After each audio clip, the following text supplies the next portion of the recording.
Yun, meron tayong client ngayon na may problema sa wiper. Ito sa windshield. Ginamitan ng Scotch-Brite or steel wool. Pagparada niya sa Baguio ay ito na. Kinaskas-kaskas ng mga nakatambay doon ng mga aita or mga katutubo. At ito yung re-resolve natin. Siyempre ayusin natin, gagalingan natin para naman lumino-lino at mawala yung gasgas ng kanyang salamin. Let's go!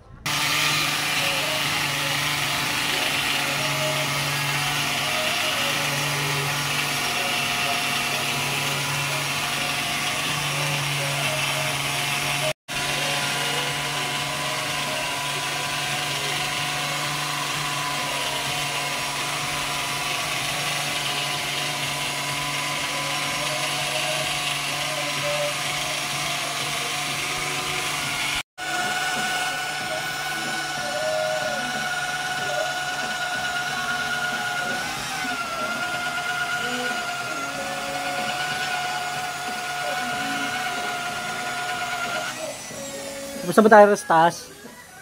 Sa taas, tapos na ron? Hindi pa.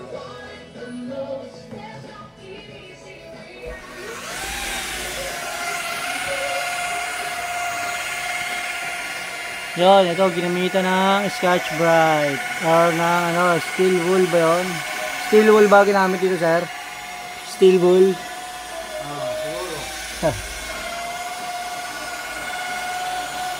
Sobrang daming suga. Kasi drain nyo. Hindi ata, hindi raw. Tinarkin niya lang daw, pre. Sa Baguio ba, sir? Baguio. Bilagyo. Bilagyo. Tinarkin niya, sir, sa Baguio. Tapos, pagpunta niya, pagbalik na. Galing ako rin. Bago lang yan.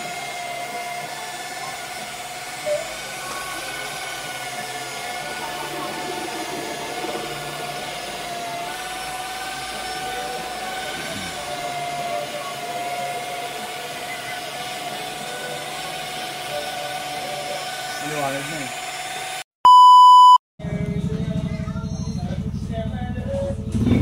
Wow! Ayos na, maliwanag na. May natira lang konti kasi in steel wall nila ginamitan. Pero halos wala na. Tapos may stop kami rito kasi may basag. Ito ang J Pro Auto Works. Kung gusto nyo magpabutil sa amin, glass detailing, interior detailing, and ceramic coating, message lang kayo sa amin sa J Pro Auto Works and note kayo sa aming YouTube channel. Peace out!